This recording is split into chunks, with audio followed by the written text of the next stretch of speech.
আলহামদুলিল্লাহ, সকল প্রশংসা আল্লাহর জন্য, শান্তি অবতীর্ণ হোক আল্লাহর রাসূলের উপরে। আল্লাহুম্মা সাল্লি আলাইহি আল্লাহুম্মা বারিক আলাইহি।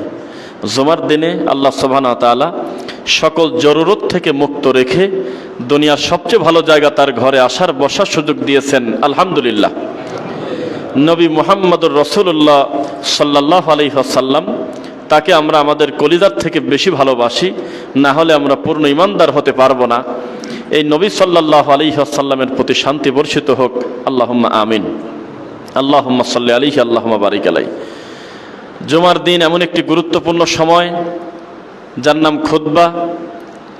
যে সময় মানুষের জন্য রয়েছে উত্তম নসিহা, রয়েছে তার জন্য বয়ান, খুতবা, ওয়াজ, ভাষণ, বক্তব্য, যেটাই বলি মানুষের উপকারের জন্য, কল্যাণের জন্য অনেক দিক নির্দেশনামূলক বক্তব্য, কথা হবে। আমাদের হাতে মেম্বারই নাই, চেয়ারম্যানই নাই, উপজেলা চেয়ারম্যানই নাই। রাষ্ট্রীয় সমস্ত দায়িত্ব থেকে একটা হুজুর যদি 0% দায়িত্ব না থাকে, তবুও তার কাছে 50-40 মিনিট, 1 ঘন্টার জুমার খুতবার এই সময়টুকুন আছে হাতে। এটা একটা গুরুত্বপূর্ণ টাইম।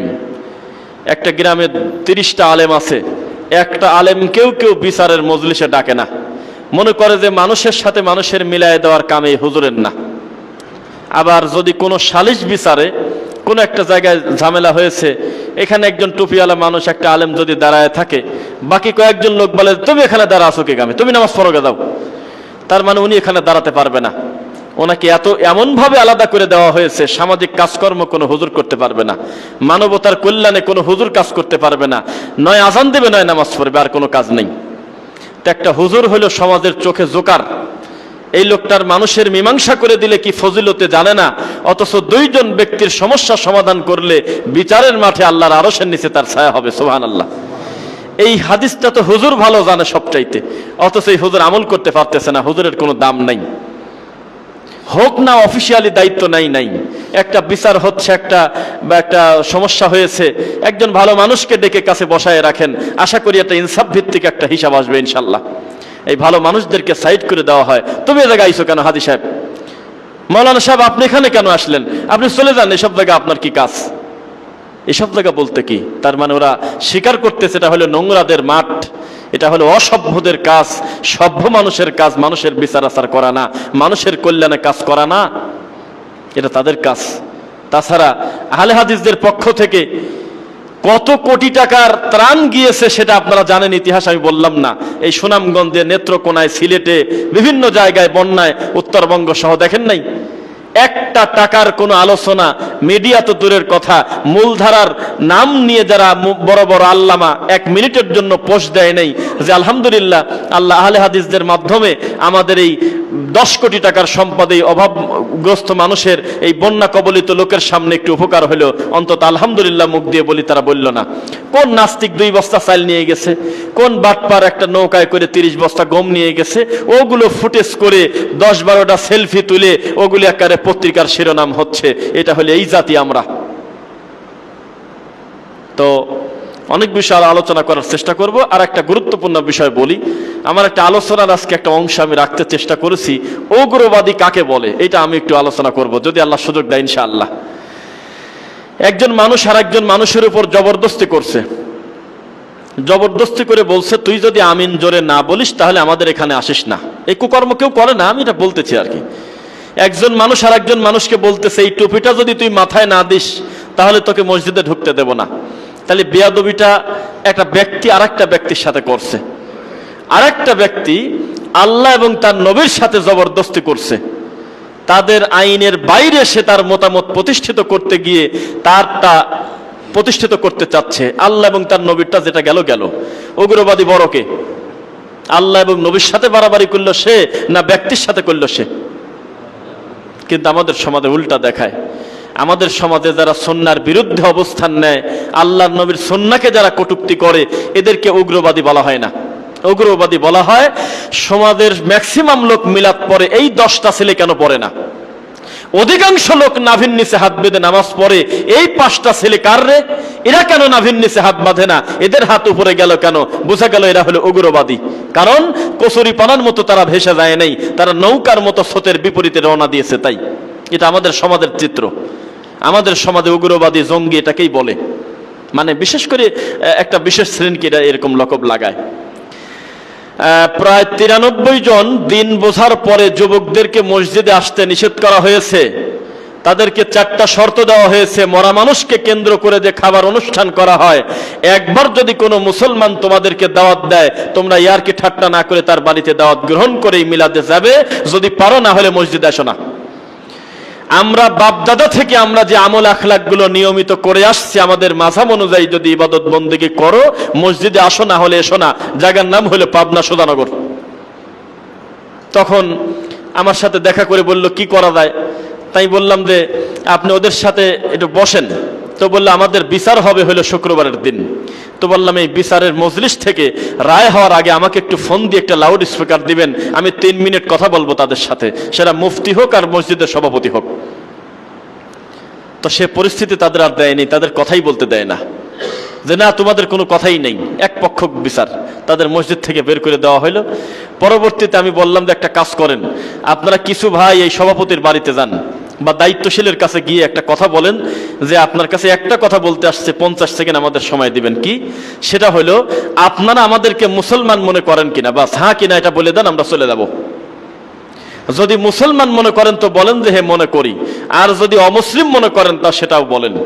যদি মুসলিম আমরা হই তাহলে তো আপনাদের মসজিদ আমাদের জায়গা হওয়ার কথা, আমলের যতই তারতম্য থাক। আর যদি মনে করেন যে না তাদেরকে আমরা থাকতে দেব না, তাহলে মন্দির বানানোর অনুমতি যেহেতু দেশে আছে, গির্জা বানানোর অনুমতি যেহেতু দেশে আছে, পৃথিবীর কোনো মুসলমানকে অধিকার দেওয়া হয় নাই যে একটা অমুসলিমের ইবাদতখানা ভেঙে দেবে, পোড়ায় দেবে। এটা কি আছে কোনোখানে? লাকুম দীনুকুম ওয়ালিয়া দিন। তারা তাদের দিন পালন করবে, আপনি আপনার দিন পালন করবেন। কোনো মন্দিরের মূর্তিকে আপনি গালি দিতে পারবেন না, পূর্ণ স্বাধীনতা তাদের দেওয়া আছে। তো যদি আমাদেরকে অমুসলিম মনে করেন তা আমাদের গির্জা করার অনুমতি দেন, আপনাদের দৃষ্টিতে আমরা অমুসলিম, তো ইবাদতের একটা অনুমতি দিয়ে দেন, আমরা সেখানে ইবাদত বন্দেগী করি, সেখানে আমাদের কর্মকাণ্ড করি। তখন জাতি দেখবে আসলে আমরা কি চাই, এই অনুমতিটাকে দেবেন। শেষ পর্যন্ত বহু কিছু নিয়ে বিনিয়ে উনি বলল যে যাও যা পারো করো। পরে জমি কিনতে গেছে গ্রামের মানুষের কাছে, যে তোমরা 2-4-5 শতক জমি আমাদের কাছে বিক্রি করো, আমরা এখানে ইবাদত বন্দেগী করি, আমরা মসজিদ একটা করি, আশপাশে যেহেতু মসজিদ নাই। তো জবাব দিচ্ছে যে তোমাদের কাছে জমি বেচলে আমরা টিকতে পারবো না, আমি টাকা পাবো, অন্য কোথাও বিক্রি করলেও টাকা পাবো, তোমরাও টাকা দেবে, তবে আমি সমাজের লোকের গতির বাইরে গিয়ে জমি বিক্রি করতে পারবো না। কোন জাহিলিয়াতে আপনি আছেন, আপনি আমাকে বলেন, কোন বিপদে আছেন আপনি? আর এই কুকাম যে করতেছে, যে হুজুর কর্তৃক পরিচালিত হচ্ছে, এই হুজুর হলে একটা পীরের মুরিদ, ওখান থেকে সবক নিয়ে নিয়ে প্রতি বৃহস্পতিবারে আসে আর এই লোকজনকে এইভাবে দৌড়ের উপর রাখছে। ওরা খ্রিস্টান, ওরা কাফের। 93 জন মানুষ আপনি কি খেলা কথা মনে করেছেন? এদের জায়গা হচ্ছে না। এখন ওরা একটা কৌশল অবলম্বন করেছে, কোন একটা ব্যক্তির নামে জায়গা কিনবো, কোন একটা ব্যক্তির নামে, যে আমার নাম ইব্রাহিম, আমার নাম ওমর, আমার নাম নজরুল, আমার নাম শরীফ, আমি আপনার জমিটা কিনবো। এইভাবে নিজের নামে জমিটা রেজিস্ট্রি হওয়ার পরে তারপরে মসজিদের নামে ওয়াকফ করে সালাত পড়তে হবে। সরাসরি মসজিদের নাম বলে তারা দেবে না, তারা এতটা খারাপ মনে করে আমাদের, নাউজুবিল্লাহ। এইবার এই কথা বলার উদ্দেশ্য, আপনি বলেন তো, যারা এত বড় বিপদে আছে আল্লাহর নবীর সুন্নাত পালন করার কারণে, এ বোঝে না আমিনের কি দাম, বলেন তো দেখি। এই দরদ কি আপনি সহজে বুঝতে পারবেন? ওর ভিতরটা ছিঁড়ে যাচ্ছে আল্লাহর নবীর তরিকা সালাত পড়তে না পেরে, ওর ভিতরটা ছিঁড়ে যাচ্ছে, আল্লাহর ঘরে তার জায়গা হচ্ছে না। সুন্দর একটা লাইব্রেরি দেওয়ার জন্য, একটা মসজিদ মাদ্রাসা কমপ্লেক্স করার জন্য তারা জায়গায় জায়গায় ঘুরতেছে। এই গ্রামের বাইরে গিয়ে হলেও তারা একটা পরিবেশ করতে চায়, তাদের জায়গা নাই, বিপদগ্রস্ত। কি করবে তারা? এই লোকের কাছে যায় যদি আপনি শিথিলতার নামে, এই লোকের কাছে যায় যদি আপনি বলেন যে ফিতনা করো না, এটাও মানি না, ওটাও চলে, তাহলে এই লোকটা তো বিষ খেয়ে মরা উচিত। ইতিহাসটা পড়তে হবে সালাফদের, দেখেন তারা কি কষ্ট করেছে দিনকে প্রতিষ্ঠিত করার জন্য। আম্মার বিন ইয়াসির কি কষ্টটা করেছে দিনের জন্য। তার বাপ তো জীবন দিয়ে দিলে মুহূর্তের ভিতরেই, কষ্ট সহ্য করতে না পেরে মরেই গেল। আম্মারের কষ্ট দেখে আবু বকর পাশ দিয়ে যেতে বলল যে কষ্ট তো মানা যায় না, খুব জটিল কষ্ট হচ্ছে দেখতেছি, ইমানটা ধরে রাখো। পাশ দিয়ে ওয়ারাকা বিন নাফেল যাচ্ছে, বলতেছে যে আমি তোমাদের পক্ষ বিপক্ষে বলবো না, আমার ধর্ম যেহেতু আলাদা, তবে তুমি যদি মরে যাও আমি তোমার জন্য ভৎসনা করব না, আমি দোয়াই করব তোমার জন্য, তুমি লোক ভালো। শেষ পর্যন্ত এত নির্যাতন করা হলো, তারপরেও তিনি ঈমান ছাড়ে নাই। যদিও প্রেসারে পড়ে দুই একটা ভুল কথা বলে ফেলছিল, পরবর্তীতে আল্লাহ নবীর সামনে বলার পরে আল্লাহর কোরআন মাজিদের আয়াত নাজিল হয়ে গেল, মান কাফারা বিল্লাহি মিন বাদি ঈমানিহি ইল্লা মান উকরিহা ওয়া কলবুহু মুতমাইন্নুম বিল ঈমান। হে নবী, সেদিন আম্মার আপনাকে মন থেকে গালি দেয় নাই, ওকে প্রেসার ক্রিয়েট করা হয়েছে। আর শরীয়ত কয়েক ব্যক্তির উপর থেকে দায়িত্ব তুলে নেয়, যাকে জবরদস্তি করে কোনো কিছু বলানো হয় এবং ঘুমন্ত ব্যক্তি থেকে উঠে নেয় দায়িত্ব। ও তখন অচেতন ছিল, অতিরিক্ত প্রেসারের কারণে আপনার ব্যাপারে কটু কথা বলেছে, এটা ওর মনের কথা না, ওকে আপনি ছেড়ে দেন, আমি আল্লাহ মাফ করে দিছি ওকে। তো কত কষ্ট করেছে দিনের জন্য, কত পরিশ্রম করেছে, আজকে সেই গড়া সম্পদ আমরা পেয়েছি। আমাদেরকে তো মূল্যায়ন করা উচিত বলে কি মনে করেন? মূল্যায়ন করতে হবে। এত সহজে দেশে ইসলাম আসে নাই, কষ্ট করেন নাই, পরিশ্রম করেন নাই, দেখেন নাই, বোঝেন নাই, তাই ঠিক পাচ্ছেন না। বড় বড় ধনী মানুষ, সচ্ছল সমাজের সম্ভ্রান্ত ব্যক্তি, ডক্টরের ডিগ্রি অর্জন করেছে, অনেক শিক্ষিত পারসন, অথচ আজকে সুন্নাহ পালন করার কারণে মানুষের কাছে সে হাসির পাত্র হচ্ছে। তারই কলিগ তাকে দেখতে পারে না, কর্ম চলে যাচ্ছে, কেউ চাকরি থেকে রিজাইন দিয়ে দিচ্ছে, তার অফিসার মানতে পারতেছে না। আবার তকদিরে থাকলে হেদায়েত আল্লাহ দিয়েও দেয়। ওই যে পুরান ঢাকায় আলমবাগ একটা জায়গা আছে জোরাইন, সেখানে এখনো তার বাপের মাজার আছে। ওখানে ভক্তি দিত, ওখানে বিভিন্ন জিনিস মানত করত, ওখানে বিভিন্ন পীর ফকিরের আড্ডা ছিল, এখনো সে গম্বুজ সহ সে জায়গা আছে। এমন মানুষের ছেলেকে যদি আল্লাহ তাওহীদের জ্ঞান দিয়ে ঢাকার বুকে 12 তলা বিশিষ্ট সালাফি মাদ্রাসা করাতে পারে, তা আপনি এত নিরাশ হচ্ছেন কেন? হয়ে গেছে, ওখানে আছে। বলে যে সরাসরি যদি এখন মাজার বাড়ি ভাঙিয়ে দেয় বাপের, তাহলে আমার বাকি ভাই বোনরা এখনো ভুল তাওহীদ বোঝে নাই। একটা ঝামেলা করে ফেলবে জন্য ধীরে ধীরে ওদের বোঝাচ্ছি, তারপর বাড়ি ভেঙে দেবো একবার রাতারাতি। চেষ্টা করতেছে তারা।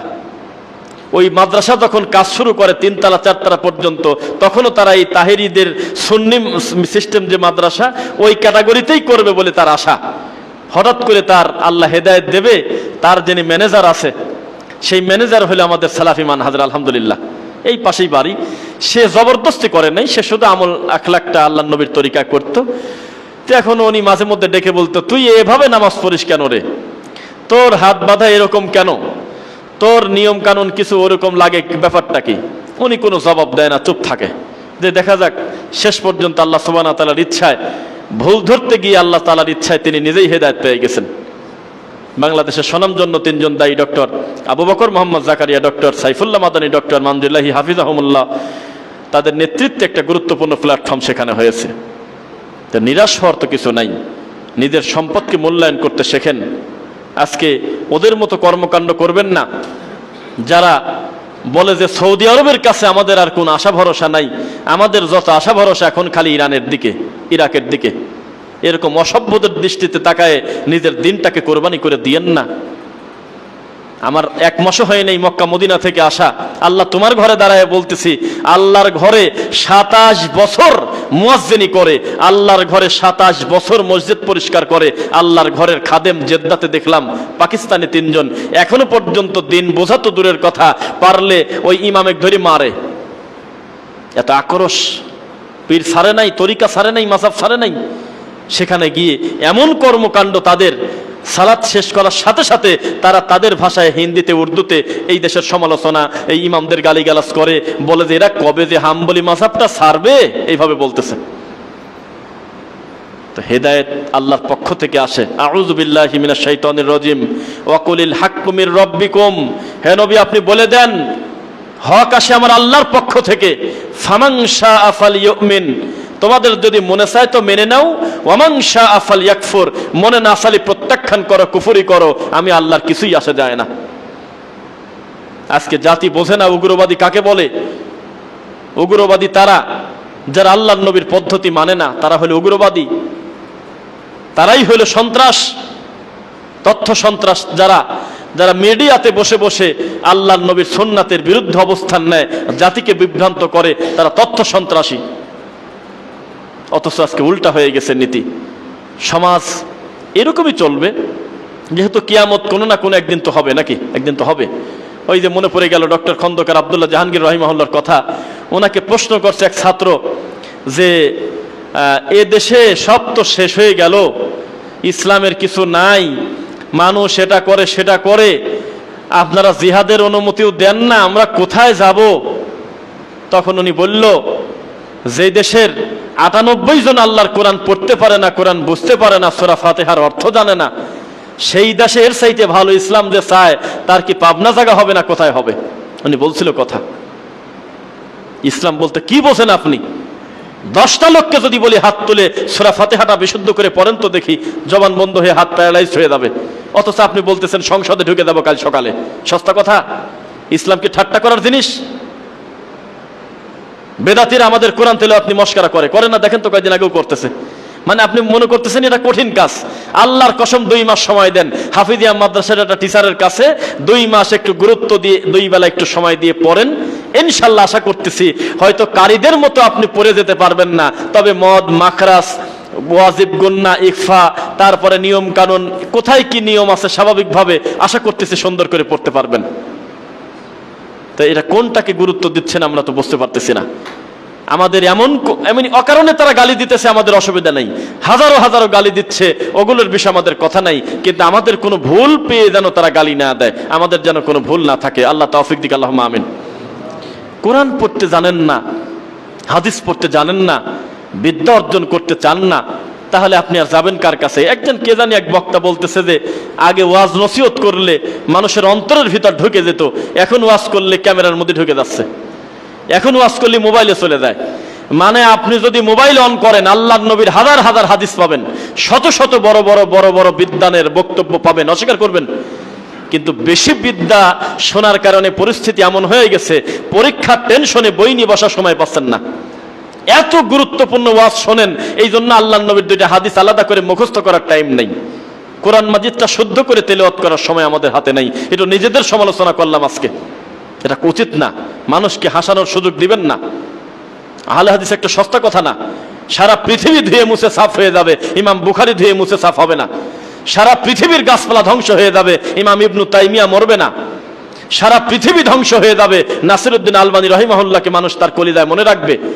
জাতি ভালো মানুষদেরকে স্মরণ রেখেছে, রাখতে বাধ্য হবে, কারণ এই গ্রহণযোগ্যতাটা আল্লাহর পক্ষ থেকে আসে। তো এমন কাজকর্ম করবেন আমাদের কাজ দেখে, আমাদের কর্ম দেখে অটোমেটিক যেন তারা দিনের প্রতি আকৃষ্ট হয় ইনশাআল্লাহ। আপনারা কি জানেন কিনা, ওই যে অমুসলিম যারা, বিশেষ করে ইন্ডিয়াতেও, ওরা কিন্তু সালাফি ধর্মের প্রতি খুব রাগ, মানে মতবাদের পর খুব রাগ। তারা বলতেছে যে সুফি ইসলামের সাথে আমাদের কোনো অসুবিধা নেই। সরাসরি মোদি নিজে বলছে যে সুফিজমের সাথে আমাদের কোনো পার্থক্য নাই। দুর্গার দরগা যেমন, মুসলমানের সুফি পীর ফকিরের ধর্ম আর আমরা হলে একই, আমাদের কোনো পার্থক্য নেই, একই। কিন্তু সালাফি ইসলাম যেন আমাদের এখানে ঢুকতে না পারে, জাকির নায়েকের নীতি যেন ঢুকতে না পারে, এটা তিনি প্রকাশ্যে একটা বক্তব্যে বলল, কয়েকদিন আগে দেখলাম। কারণ কি জানেন? কারণ সালাফি যারা, আহলে হাদিস যারা, তারা শুধু নামাজেই বুকে হাত বাঁধে না, খালি শুধু আমিনি জোরে বলে না, শুধু টাকনুর নিচে উপরে কাপড়ই শুধু পরে না, তারা আল্লাহর নবীর পদ্ধতিতে গোটা জীবন পরিচালনার কথা বলে ইনশাআল্লাহ। যার কারণে তারা এটা পছন্দ করে না। কিন্তু সুফিদের ইসলাম তাদের পছন্দ কেন জানেন? নামাজ পড়ে মসজিদ থেকে বাড়ায় না, রুমাইল পেশা নিয়ে বাঁধি তসবিনি ঘরে ঢুকে গেছে, রাত 10টার সময় আবার বাড়িতে যাচ্ছে, মাগরিবের সময় ঢুকছে, 12 রাকাত তাওয়াবিন পড়তেছে, হু হু জিকির করতেছে, ওর কোনো চাপ নাই, কোনো লোকের কোনো ক্ষতি নাই। রাস্তা দিয়ে হেঁটে যাচ্ছে, যেহেতু সে বুজুর্গ পীর, ওই মাটির দিক তাকা রাখছে আর হাতে তসবি আছে। মনে পড়ে গেল কথাটা, বাকির কবর থেকে বের হয়ে আমাদের বাশার বিন হায়াত আলী ভাই একজনকে বলতেছে, ভাই এত বড় তসবি হাতে নিয়ে ঘুরতেছেন, তসবিটা পকেটে রেখে হাত দিয়ে দিয়ে বলেন সুবহানাল্লাহ, আলহামদুলিল্লাহ, আল্লাহু আকবার, তাহলে আঙুলটা বিচারের মাঠে সাক্ষী দেবে। এই কথাটা খালি বলছে। এখন উনি ধমক দিয়ে বলছে, বেটা আমি ইংলিশে অনার্স, তুই চিনিস আমাকে? বলতেছে আমি ইংলিশে অনার্স করা। এই তো জাতি ধর্ম বুঝলো, ইংলিশে বলে অনার্স করছে, সেই জন্য তসবি দিয়েই চলে। তো কি বললাম আর কি বুঝলো আপনি বলেন, এখন দেখেন তো পরিস্থিতি হলে এরকম। সালাফিরা যখন বলে যে এই জিনিসটা বেদাত, 30 বছর পর হানাফি মাযহাবের হুজুররা বোঝে, 40 বছর পর তারা মুখ দিয়ে স্বীকার করে খুতবা মাতৃভাষায় হওয়াটাই হলো ঠিক। অথচ সেম কথা শত শত বছর ধরে আহলে হাদিসরা বলে আসতেছে। জোরালোভাবে আহলে হাদিসের আলেম ওলামা বলে আসতেছে, মরা মানুষকে কেন্দ্র করে কোনো খাদ্য অনুষ্ঠান করা যাবে না। আজ 100-200 বছর পরে উপমহাদেশে কিছু মাযহাবী ভাইয়েরাও পর্যন্ত স্বীকার করে আসলে খানাটা উচিত না। কোথায় থাকেন আপনি? অথচ সে সময় গালিগালাজ করেছিল। ওই যে একজন গবেষক আলেম বলছিল, যখন নাকি এদের আলো বাল্ব আসে দুনিয়াতে ইলেকট্রিসিটির মাধ্যমে, তখন নাকি একদল মুফতি ফতোয়া দিছিল এটা হলো জাদু, এটা হলো আগুন, খবরদার ঘরেটা রাখো না, হারিকেন জ্বালাই চলো, এই আলো জ্বালায়ও না, এটা তারা বলছিল। তারপরে ইংলিশ শিক্ষা তোমরা করো না, ইংরেজি শিক্ষা হলো খ্রিস্টানদের শিক্ষা, ইংরেজি শিক্ষা তোমরা করো না। আর কওমিদের ভিতরে চূড়ান্ত গোরামি আজও আছে, হয়তো 2-3% কমছে। ওরা এমন জঘন্য এই ব্যাপারে, ওরা ঘোষণা দিয়ে দিত আমাদের ছাত্র সময়, কেউ যদি আলিয়া মাদ্রাসার বারান্দায় যায় তাহলে সে যেন আমাদের মাদ্রাসার না ঢোকে কোনোদিন। আবার এখন যুগের পরিক্রমায়, সময়ের পরিক্রমায় ওরা দাওরাও করে চোরের মতো, আবার পাশাপাশি ফাজেল কামেল করে নিচ্ছে।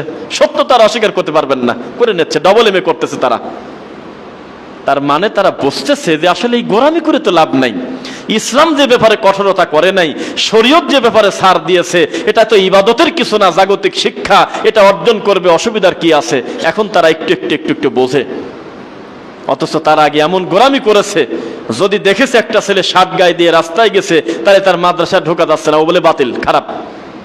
কলারওয়ালা গেঞ্জি যদি গায়ে দেখেছে, মানে আমি কে কষ্ট নিয়ে কথাগুলো বলতেছি, আমি যেহেতু একজন আলহামদুলিল্লাহ হাফেজ হওয়ার সুযোগ দিয়েছে আমাদের ওস্তাদদেরকে, আমরা দেখেছি। আল্লাহ তুমি অন্যান্য গুণের কারণে তাদের ক্ষমা করো, আল্লাহুম্মা আমিন। হাতের একটা ঘড়ি হাতে দিয়ে যদি ছাত্র যদি ঢুকছে, তার বিচার আছে, ঘড়ি আর ফেরত পাবে না। একটা ভালো চামড়ার জুতা যদি পরে মাদ্রাসায় গেছে, বলে ছেলে তো অহংকারী হয়ে যাচ্ছে। মাদ্রাসা ছুটি হয়েছে, একটা গেঞ্জি গায়ে দিয়ে রাস্তায় গেছে, বলতেছে ছেলে তো বিয়াদব হয়ে গেছে। আমাদের শিক্ষা ব্যবস্থায় এরকম, আমাদের উপমহাদেশে, যে তুমি বড় একটা জুব্বা গায়ে দিয়ে নিজেকে আড়াল করে ফেলো, আর তুমি যদি ভালো মানুষ হও তাহলে সমাজ থেকে আলাদা হয়ে যাও, মসজিদের হোকো আর নয় বাড়িতে ইতিকাফে ঢুকে পড়ো, সামাজিক কাজকর্ম তোমার কাজ না, এগুলো চোর বাটপাররা করবে, এটা তোমার কাজ না। আমরা রাস্তা ছেড়ে দিয়েছি, অথচ আমাদের উচিত প্রত্যেকটা শাখায় আমাদের ভালো মানুষদের বিচরণ থাক, ঠিক কিনা? প্রত্যেকটা শাখায় ভালো ভালো মানুষদের বিচরণ থাকে, এটা আমরা চাই। আমাদের দাওয়াতি কাজ প্রশাসনের ভিতর হবে, আমাদের দাওয়াতি কাজ মন্ত্রণালয় হবে, আমাদের দাওয়াতি কাজ সব জায়গায় হবে, কিন্তু নির্দিষ্ট একটা ব্যানারে যখন ঢুকে পড়বেন, তখন আপনি মন মতো দাওয়াতি কাজ করতে পারবেন না।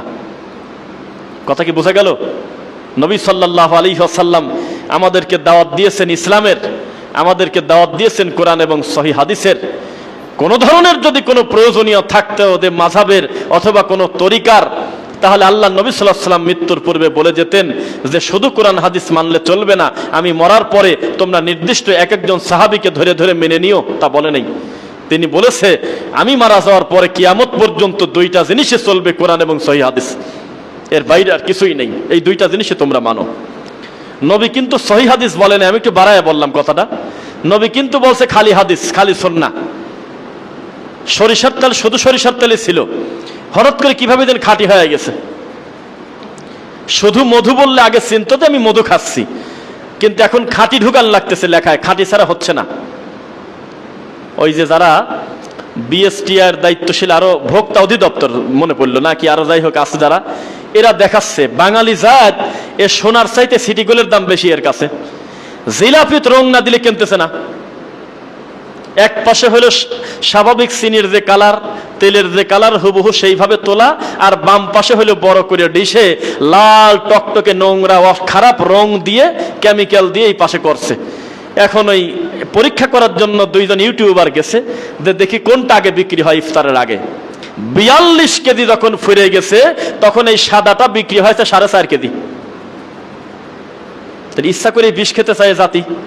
তাই আমি বলেছিলাম একটা বক্তব্যে, যে আপনি যদি মনে করেন যে আমার হাউজে কাউসারের পানি দরকার নাই, আমি এমনি জান্নাতে ঢুকে পড়বো, তাহলে আপনি বেদাত করেন, অসুবিধা নেই, আমাদের কোনো আপত্তি নেই। যে আপনি হাউজে কাউসারের পানি খাবেন না, জাহান্নামে যেতে চান, তাহলে আপনি বেদাত করেন, আমাদের আর কোনো নিষেধ নাই। কিন্তু হাউজে কাউসারের পানির জন্য মুনাজাত করেন আর আপনি বেদাত করতেছেন, তাহলে এটা কি হবে? বাঙালি হলে চকচকা খোদে। আর ইখতিলাফি কাকে বলে? কথায় কথায় ইখতিলাফ, কথায় কথায় এগুলো হলো ওলামায়ে কেরাম বুঝেছে, বুঝলে ভালো হলে 1 নেকি, 2 নেকি, না হলে 1 নেকি, এসব কে বলছে আপনাকে? ইখতিলাফ কি আপনি করা আর আমি করব, না ইখতিলাফ হবে সালাফদের ভিতরে, সাহাবায়ে কেরামদের ভিতরে ইখতিলাফ হলে, মুজতাহিদদের ভিতরে ইখতিলাফ হলে, আসলেই সেটা যদি হাদিসের ভিত্তিতে হয়, কোরআনের আয়াতের ভিত্তিতে হয়, সেটার কথা ইখতিলাফ বলা হয়েছে, এটা জায়েজ। কিন্তু আমাদের এই দেশে ফরজ সালাতের পর সম্মিলিত মুনাজাত করার লোকের সংখ্যা হলো 90 জন, হয়তো আমি আরো বেশি বলা উচিত আছে 90 জন।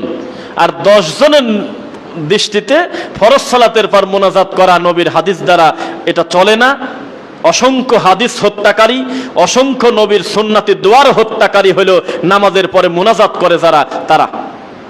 এখন আপনি যদি মনে করেন ইখতিলাফ মানে হলো খালি মতপার্থক্য, তাহলে তো ওদের সাথে আমাদের একটা বিরাট মতপার্থক্য। তাদের একটা বিশেষ সংখ্যা 90% মনে করে চলুক, আপনার মতো 10টা লোক বলতেছে চলে না, তাহলে এটা ইখতিলাফ হয়ে গেল না? কাদিয়ানি বলতেছে মুহাম্মদকে মানি না, আপনি বলতেছেন মানি, এটা ইখতিলাফ হয়ে গেল না? তাহলে কিছুদিন দরুদটা বন্ধ করে দেন, তাশাহুদের বৈঠকে বসে দরুদটা বাদ দিয়ে দেন, যেহেতু এটা ইখতিলাফ রানিং চলতেছে। যেদিন কাদিয়ানিরা নবীকে মানি না সেদিন পড়েন না দরুদ। আহলে কোরআনরা যেদিন মানে আল্লাহর নবীর হাদিস নামে কিছু দুনিয়াতে আছে, সেদিন আপনি হাদিস মানেন, তার আগে হাদিস মানার দরকার নাই। কেননা এটা তো ইখতিলাফি বিষয়, এখনো তো সমাধান হয় নাই। আহলে কোরআনরা বলতেছে শুধু কোরআন মানবা, আল্লাহর নবীর হাদিস মানেই হলে বাতিল। আপনি এখন ইউটিউবে লেখেন তো দেখি, দেখেন সত্য না মিথ্যা। তা কত দোহাই দিয়ে আর সুন্নাহ থেকে পলায়ন করবেন আপনি? এগুলো উচিত না, এগুলো বন্ধ করেন, এগুলো ঠিক হচ্ছে না, এগুলো মীমাংসিত জিনিস। হানাফিরা পর্যন্ত তাদের এই ভুলটা বুঝতে পেরে আলহামদুলিল্লাহ সুম্মা আলহামদুলিল্লাহ তারা এই নামাজের পরে মোনাজাতটা ত্যাগ করে দিচ্ছে। আপনি কালকে সকালে জানিয়েতে, সরি মাগরিব পরে নলে ইয়েতে কি বলে, মার্কাজ মসজিদে তবলিগের নাম কি জায়গার, কাকরাইল, যা দেখেন এত বড় বড় বিদাতের সাথে লিপ্ত থাকার পরেও ফরজ নামাজের পরে তাদের মোনাজাত হয় না। আমি বলতেছি আপনি মিথ্যা হলে প্রমাণ করে দেন, যান। আপনারা কি গেছেন কাকরাইল মসজিদে, কেউ পড়েছেন নামাজ? কাকরাইল মসজিদে, তবলিগের মসজিদে মাগরিব পড়েছেন এরকম কেউ আছেন? ফজর পড়েছেন, জোহর পড়েছেন, ফরজ সালাতের পর সবাই মিলে হাত তুলে মোনাজাত হয়? বা শুনে দেখেন, সাক্ষী আছে। তো এত গোরামি কেন? আমাদের আহলে হাদিস দাবি করে, আমি তাদের আহলে হাদিস বলবো না, কারণ আমি জোর করে আমি এই দোষারোপটা আমি আহলে হাদিসের প্রতি দেব না। জমিয়ত তো বহুদূরের কথা, জমিয়ত তো সস্তা কথা না। বাংলাদেশের সবচাইতে পুরাতন এবং সবচাইতে সুপ্রতিষ্ঠিত বাংলাদেশের ঐতিহ্যবাহী একটি সালাফি সংগঠন হলো বাংলাদেশ জমিয়তে আহলে হাদিস। 2-4-5 জন শয়তানি করবে আর আমি তার নাম দিয়ে দেব জমিয়তে আহলে হাদিস, এত সস্তা কথা না। আহলে হাদিস জমিয়তের ভিতরে এত আলেমের সংখ্যা কম পড়ে নাই, প্রায় 1000-এর কাছাকাছি মাদানি বড় বড় বিদ্বান জড়িত। এই 2-1 জন জোকারের জন্য আমাদের দিকে কেউ আঙুল তুলবে, আমরা সেটা হতে দেব না ইনশাআল্লাহ। ওই যে একটা বিদাত কত ক্ষতি করে, আজকের এই খুতবায় আমার এই কথাটা যদি আমি বোঝাতে পারি, আপনি সফল হয়ে বাড়িতে যাবেন ইনশাআল্লাহ। একটা বিদাত মানুষকে কত খারাপ করে দেয়, দেখেন আমি প্রমাণ দেই। প্রমাণ হইল, ফরজ সালাতের পর মুনাজাতের পক্ষে আহলে হাদিসের কিছু সংখ্যক অনুসারী একটা দল আছে, আছে কিনা? আছে কিনা? আল্লাহর কসম এটা তারা মুস্তাহাব পর্দায় রাখে নাই। এটা মনে হচ্ছে পৃথিবীর সবচাইতে বড় ইবাদত তাদের। আমার মোবাইলে আছে, আমি একটু শোনাই আপনাদেরকে। টাঙ্গাইলে একটা লোক, তার নাম হলো ইসমাইল মাদানি। কি মাদানি? ইসমাইল মাদানি। নিজেকে আবার বলে আমি শুধু মাদানি না, মাক্কি এবং মাদানি। যাই হোক, ডক্টর। এই লোকটা আমার রানিং বক্তব্যে হাতের পর বাড়ি দিয়ে মাহফিল থামা দিল। আচ্ছা গেছে, ডক্টর মুজাফফর বিন মোহসেন মাহফিলে গেছে, তাকে বাধা দিয়ে থামা দিছে। মানে যে কোনো সালাফি মূলধারার আলেম ওলামা গেলে কোনো সময় যদি একবার মুখ দিয়ে বলে নামাজের পরে মুনাজাতের বিষয়ে, তাহলে এই লোকটা তাকে নিশ্চিত মারবেই মারবে, না মারলে তাকে অপমান করবেই, এটা তার গতি। এই লোকটা এরপরে বগুড়ার একটা বিশেষ সংখ্যা আছে, গাইবান্ধার একটা বিশেষ সংখ্যা আছে, চাঁপাইনবাবগঞ্জের একটা সংখ্যা আছে, টাঙ্গাইলের মোটামুটি কিছু লোক আছে। আল্লাহর কসম, আপনি তাদের পোস্ট দেখলে, কর্মকাণ্ড দেখলে মনে হবে পৃথিবীর সবচাইতে বড় ইবাদত হলো নামাজের পরেই মোনাজাত টিকানো। তাকান আমার দিকে, খেয়াল করেন। রেজাউল করিম আবরার কিভাবে আহলে হাদিসদেরকে বাঁশ দিলেন দেখুন। এইটা হলো আহলে হাদিসের বাচ্চার পোস্ট। দেখুন, লুৎফর রহমান ফারাজি প্রমাণ করে দিলেন আহলে হাদিসরা ভুল পথে আছে, নামাজের পরে মোনাজাত হইল নবী থেকে প্রমাণিত। এটা আহলে হাদিসের বাচ্চার পোস্ট। তারপরে এইরকম আমি আর পরে আমি জঘন্য শব্দগুলো আনতে পারবো না। যত সুন্নি কবর পূজারি, মাজার পূজারি, তারপরে দেওবন্দীদের একবারে নোংরা নোংরা যুক্তি, আহলে হাদিসদেরকে যত গালিগালাজ যারা করে, নামাজের পরে মোনাজাত করে না এরা, তারপর টাকা দিয়ে ফিতরা সরাসরি এরা দিতে নিষেধ করে, এইগুলো নিয়ে নিয়ে এই এরা পোস্ট দেয়। আপনাদের পোস্টে গেলে আপনার মনে হবে আল্লাহ, আকিকা দিয়ে যদি আহলে হাদিস নামটা পরিবর্তন করা যেত তাহলে পরিবর্তন করাই ভালো। এই কামটা করতেছে কে? সি সি সি সি সি। তারা হলো দায়িত্বশীল হয়ে বসে আছে। আজকে ক্লিয়ার করে বলি, এই ঘোমটা দেওয়া হুজুর আমরা না, এই নাম বদলায় দেন। এত সস্তা কথা না আহলে হাদিস, আয়সা ভাষা কাণ্ড বাদ দিয়ে দেন। মিজানুর রহমান আজহারির মাহফিলে 10 লাখ 5 লাখ লোক হয়, আমরা তখন বলেছি সংখ্যার বিবেচনা কোনোদিন সত্যের মাপকাঠি হতে পারে না। ওরা যখন বলেছে আমাদের কুয়াকাটার মাহফিলে লক্ষ লক্ষ লোক জড়ো হয়, তোমরা কি বলো বেটা, তখন আমরা বলেছি লোক জড়ো হওয়া মানে সেটা সত্যের মাপকাঠি হয় না। ওরা যখন বলেছে আমরা যদি বেহক হতাম, আমরা যদি বাতিল হতাম, আমাদের সরমুনার মাহফিলে হাজার হাজার লক্ষ লক্ষ গাড়ি, মানুষ তো বহুদূরের কথা। আমরা তখন বলেছি শোনো, সংখ্যা দিয়ে কোনোদিন সত্য বিচার করা যায় না। আহলে হাদিসরা হলো তারা সংখ্যা কোন দিকে গেল জানার কথা না, তিনজনও যদি আল্লাহর নবীর সুন্নাত মানে এই তিনজনকে নিয়েই আমি চলবো, এর নাম হলো আহলে হাদিস। কিসের ভিতর কি যুক্তি দিচ্ছেন যে মিলেমিশে চলবো, সর্ষের তেল, পেট্রোল, পাম অয়েল, নারকেলের তেল, ডিজেল সব কিছু মিলায়ে আমি আজকে তেলের ঐক্য বানাবো, এই নোংরা ঐক্য আমরা চাই না। এরকম জোকার চলে যাক, আহলে হাদিসের নাক কাটা। মূলধারার আহলে হাদিসদেরকে গালি দেওয়ার জন্য দিনাজপুরে রেজাউল করিম আবরারকে ভাড়া করছে, তারাও নাম নিচ্ছে আহলে হাদিস। এই কোন কষ্ট বলেন আপনি আমাকে? লুৎফর রহমান ফারাদিকে নিয়ে আসছে কেন? এক আহলে হাদিস ভাই আর এক আহলে হাদিস ভাইকে হারানোর জন্য কবর পূজারীদেরকে ভাড়া করছে, যাতে আপনাকে একটু খাটো করা যায়। এই কষ্ট কাকে বলবেন আপনি? এটা ছোটখাটো পর্যায়ে নাই। তারা পৃথিবীর সবচেয়ে বড় ফরজ মনে করে নামাজের পরে এই কুকামটা ঠিক রাখার জন্য। কুকাম বললাম কেন জানেন? আল্লাহর নবীর প্রায় 33টা দোয়া হত্যাকারী কুকামের নাম হলো ফরজ সালাতের পর মুনাজাত করা। এত ভঙ্গি করেন কেন? জামাত ইসলামের ভাইদেরকে চিৎকার করে বলেছি, দেলোয়ার হোসেন সাইদের নাম শুনলে ঝরঝর করে আপনাদের চোখে পানি বের হয়, আমরা অস্বীকার করব না। এখনো তার নাম শুনলে বুকের তাজা রক্ত দিয়ে দেবে এদেশে হাজার হাজার যুবক, কোনোদিন আমরা অস্বীকার করব না।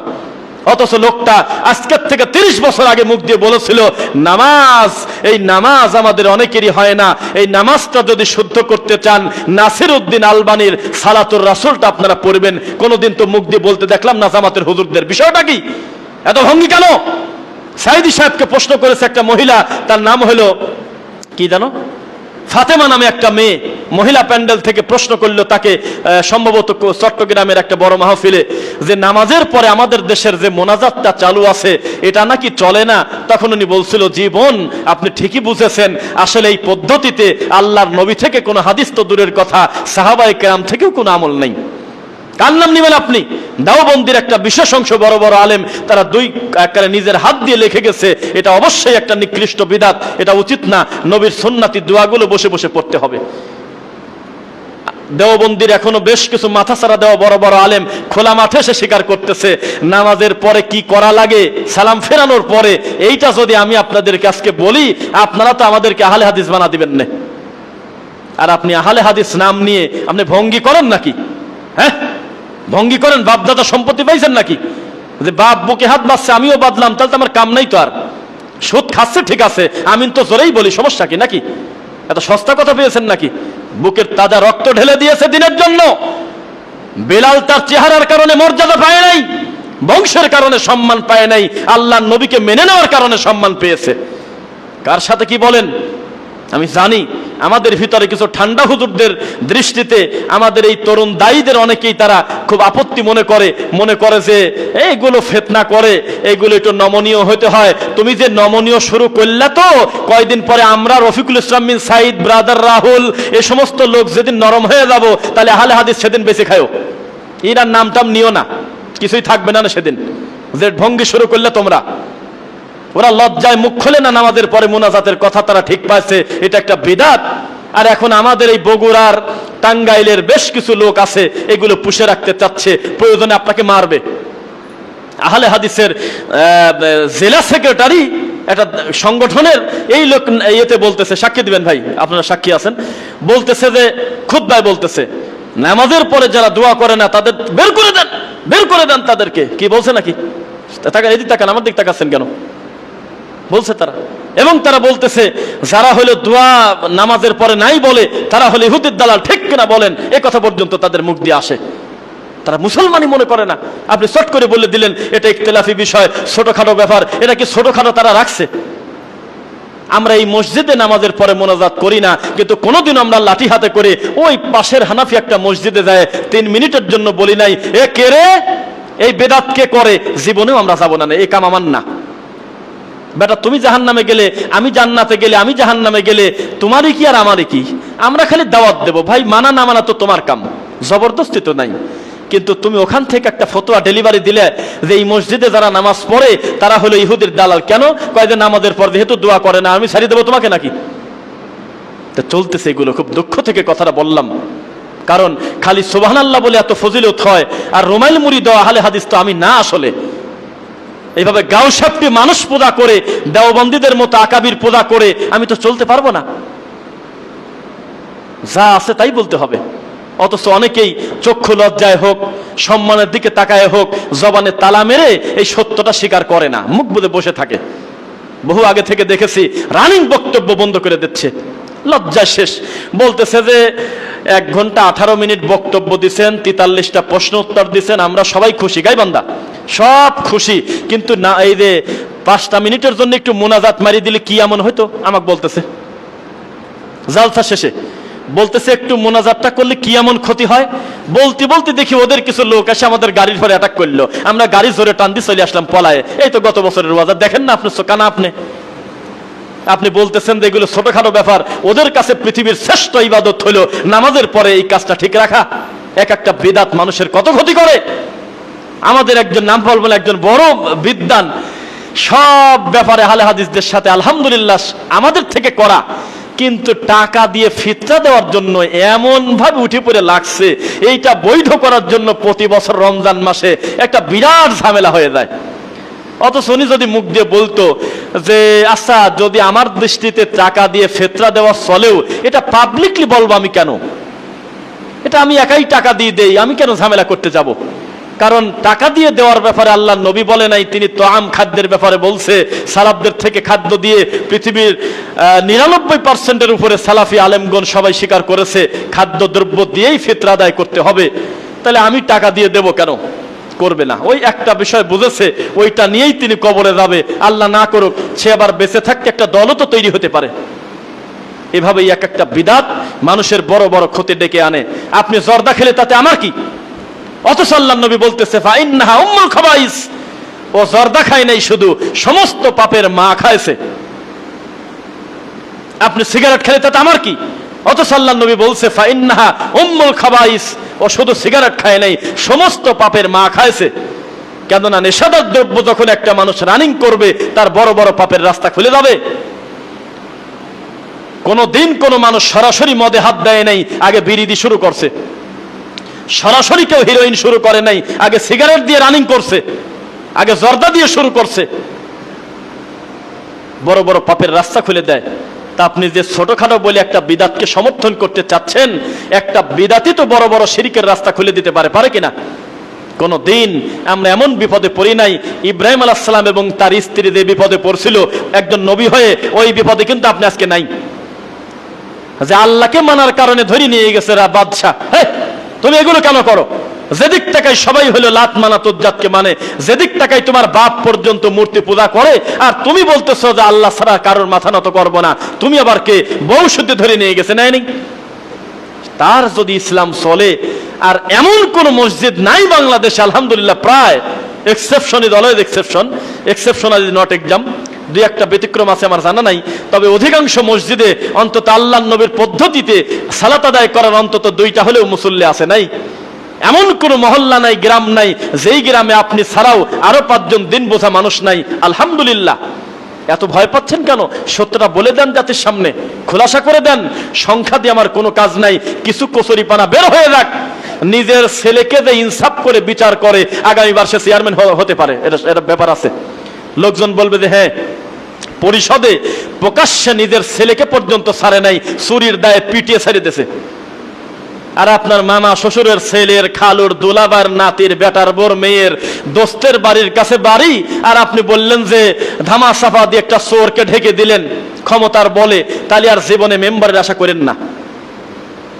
বরং আমরা যদি মনে করি এ ডাকাত ছড়াও, তাড়াতাড়ি বের করে দাও, এ আমাদের আহলে হাদিসের নাম বদনাম করে শেষ করে দেবে, জাতির সামনে মুখ দেখাতে পারবো না। এই 2-4টা খারেজি মানহাজের 2-4টা উগ্রবাদী জাহেলকে আমরা আমাদের দলে রাখবো না, ও যা পারে করুক, আমরা ওদের সাথে নাই। তাহলে সারা পৃথিবী দেখতো যে আজকে সত্য ইনসাফ করার কারণে নিজের দলকে পর্যন্ত ছাড় দেয়নি।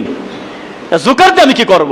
প্রতিদিন এভারেজে হাজার হাজার যুবক দিন বসতেছে, শত শত ছেলে তাওহীদ মেনে নিচ্ছে। আপনি কি বলেন? সংখ্যা দিয়ে কি করবেন আপনি?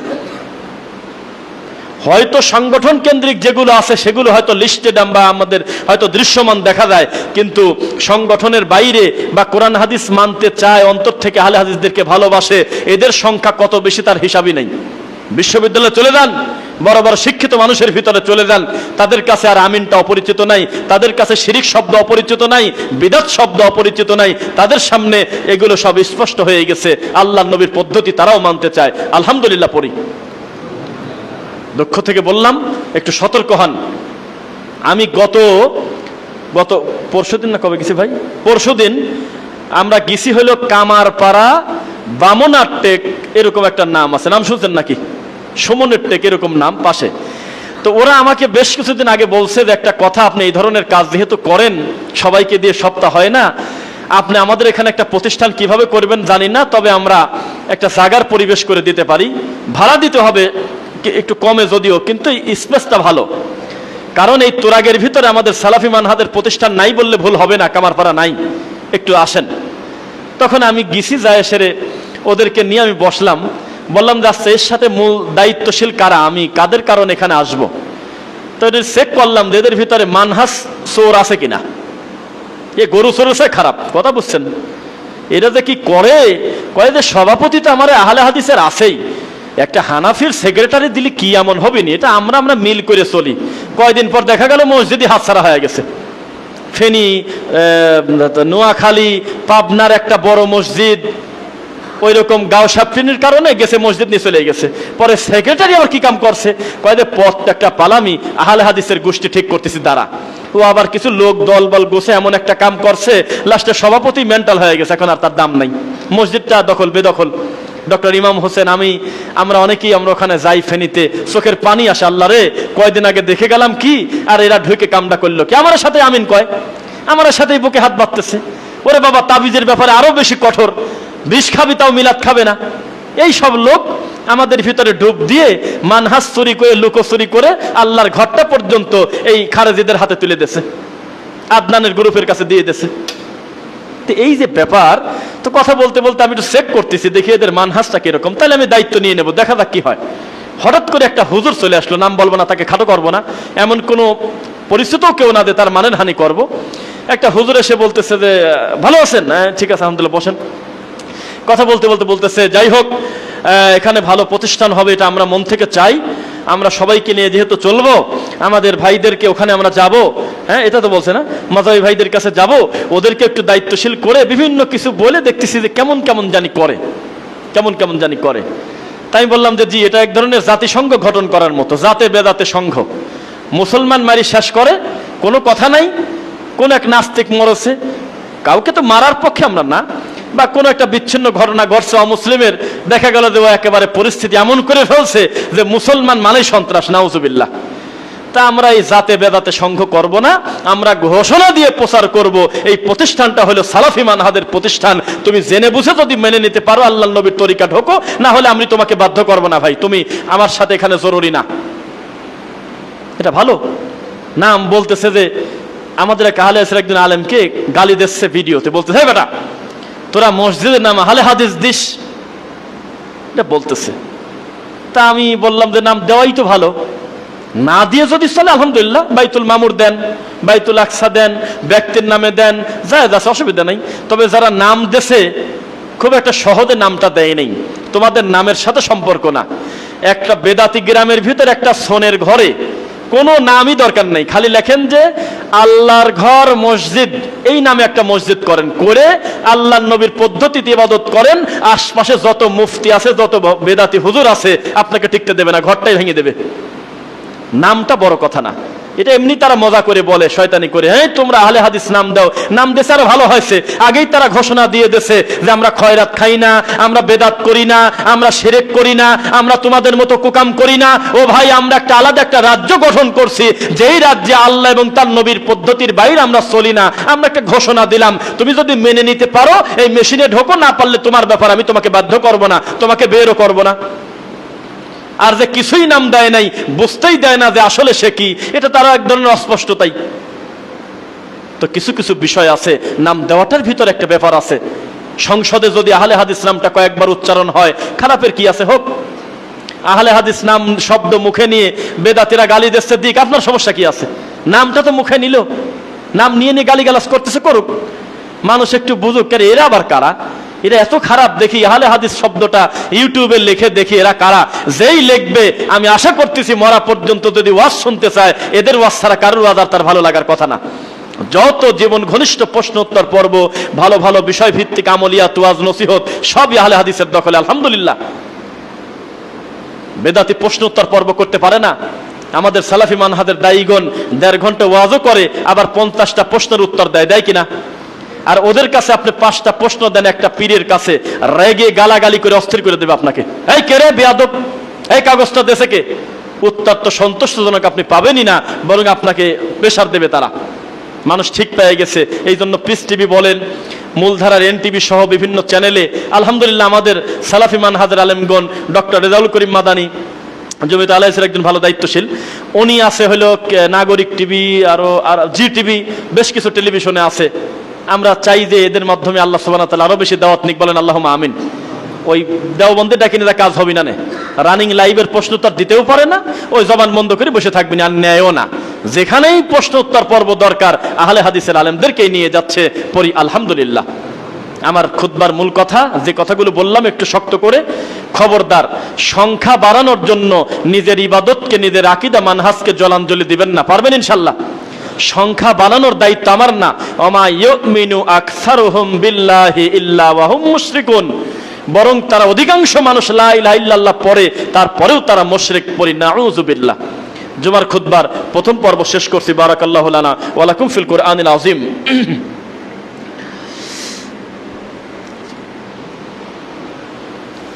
আলহামদুলিল্লাহ। ربنا اغفر لنا ولإخواننا الذين سبقونا بالإيمان ولا تجعل في قلوبنا غلا للذين آمنوا ربنا إنك رؤوف رحيم رب ارحمهما كما ربياني صغيرا رب ارحمهما كما ربياني صغيرا فإن خير الحديث كتاب الله وخير الهدى هدى محمد صلى الله عليه وسلم وشر الأمور محدثاتها كل محدثة بدعة وكل بدعة ضلالة وكل ضلالة في النار। আলহামদুলিল্লাহ। আল্লাহ আমাদের অতীতের ভুলগুলো তুমি ক্ষমা করো আল্লাহ। আল্লাহ আমরা মানুষ, আমাদের বড় বড় পাপ তুমি ঢেকে রেখেছো আল্লাহ। বিচারের মাঠে তুমি আমাদের গোপন গুনাহ গোপনে রেখে আমাদের তুমি পর্দার আড়াল থেকে ক্ষমা করে দিও আল্লাহ। আল্লাহ আমরা যারা বেঁচে আছি আমাদের তুমি সুস্থতা দান করো, ঈমান সহ আমাদের মৃত্যু পর্যন্ত অবিচল থাকার তৌফিক দাও। 1:15 তো না, আচ্ছা আরো 2-4 মিনিট আমরা বলি, সময় আছে আমাদের হাতে। আপনারা দিনকে ভালোবেসেছেন, আল্লাহ এবং তার রাসূলকে ভালোবাসেন, সে কারণেই মনে হয় আল্লাহর এই ঘরটা ভর্তি হয়ে গেছে, মসজিদে আপনারা এসেছেন, এটা আমরা মনে করি। জেনে বুঝে আপনারা দিনটা প্র্যাকটিস করতে চান, আপনাদের প্রতি আমাদের সুধারণা। না হলে এতগুলো মানুষ এখানে আসতেন না। স্থানীয় কয়জন মানুষ এখানে আছে, এটা কোনো সামাজিক বা এলাকা ভিত্তিক ওই রকম মসজিদ যে 500-1000 লিস্টেড লোক আছে তা কিন্তু না। শুধুমাত্র আল্লাহকে ভালোবাসেন, আল্লাহর নবীকে ভালোবাসেন, তাই দূর দূরান্ত থেকে হলেও আজকের এই আল্লাহর ঘরে আপনারা এসেছেন, আলহামদুলিল্লাহ। আবার এত বেশি আমাদেরকে উপরে তুলে দিয়েন না যে আজকে রফিকুল ইসলাম সাইদ আসতেছে তাই আমি চলে আসলাম হলো কোথা থেকে যেন বোট বাজার, আরো বিভিন্ন জায়গা থেকে আসলাম, তারপরে আমি আর কোনোদিন আসলাম না, সেটা যেন না হয়। ব্যক্তিটাকে বড় করার দরকার নাই, দিনটাকে বড় মনে করবেন।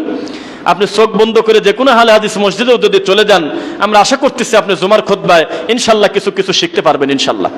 এটা একটু নিশ্চিত থাকা যায়, কেননা তারা সবচাইতে যে ব্যাপারে তারা সচেতন সেটা হলো ভুলেও যেন মুখ ফসকে জাল হাদিস যেন মুখ দিয়ে বের না হয়, কোনো বেদাতি কথা যাতে মুখ দিয়ে না আসে, কারণ এ অন্য কেউ ধরবে না, আহলে হাদিসরাই তাকে সাইজ করে দিবি।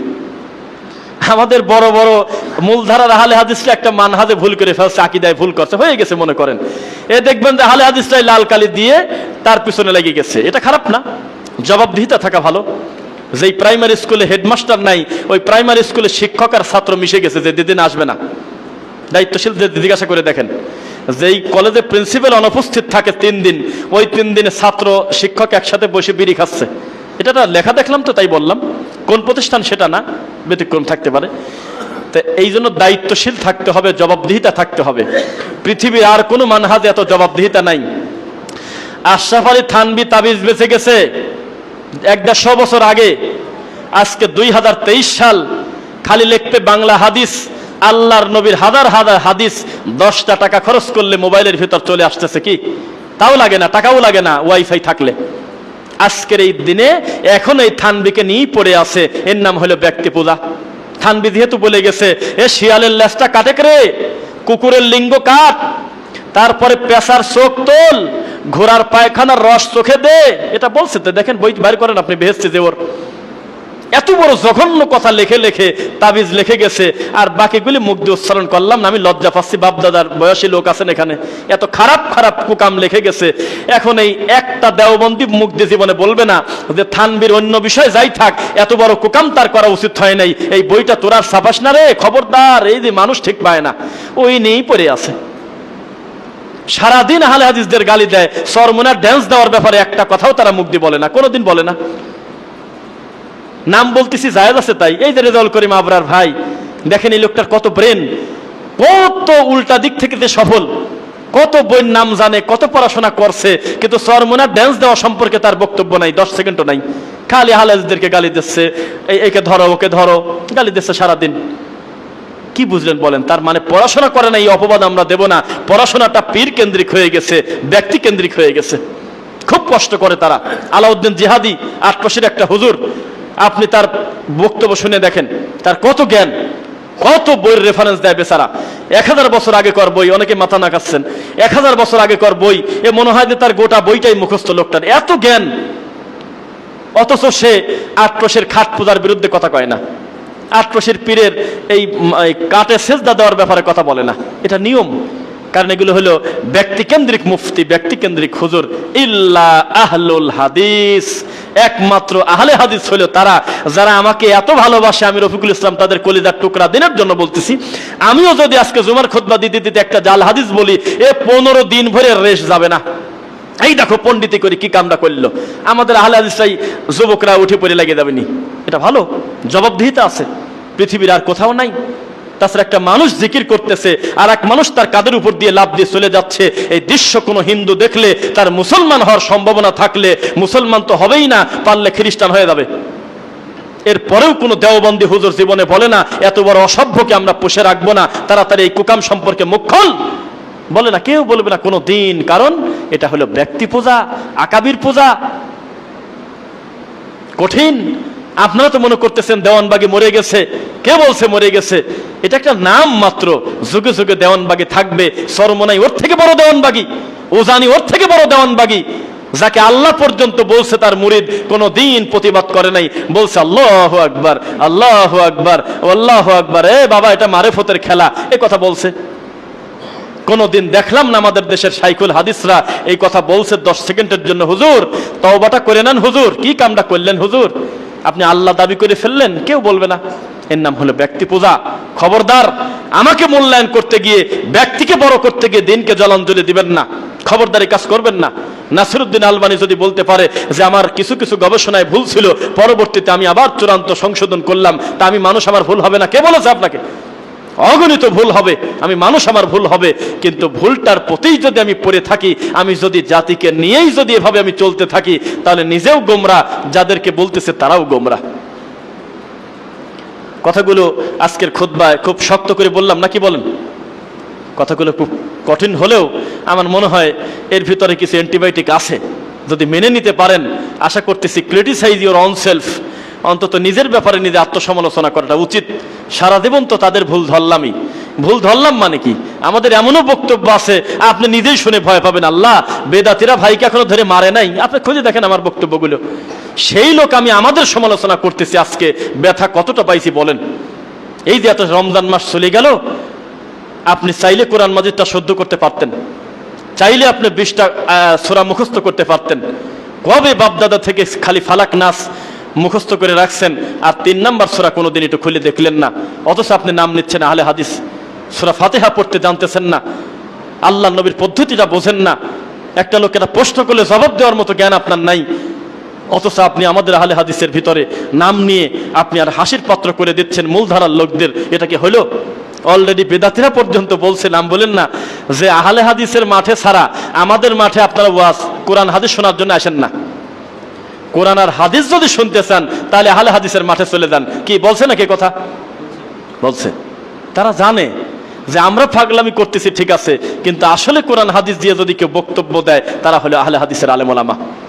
এত সুধারণা তারা আমাদের প্রতি করে, আর আমরা যদি কোরআনটা শুদ্ধ করে পড়তে না পারি, আল্লাহ নবীর তরিকায় চলতে না পারি, আল্লাহ নবীর পদ্ধতিতে যদি পরিবারটা পরিচালনা করতে না পারি, এটা আমাদের জন্য বড় আফসোস হবে। আমরা সুধারণা করতেছি, এত বড় বড় কঠিন বড় বড় বিদাত যেহেতু ছাড়তে পারছেন, শিরিক ছাড়তে পারছেন, আমরা আশা করি কোরআন মাজিদটা শুদ্ধ করে আপনারা পড়তে পারবেন। আল্লাহ তুমি তৌফিক দাও।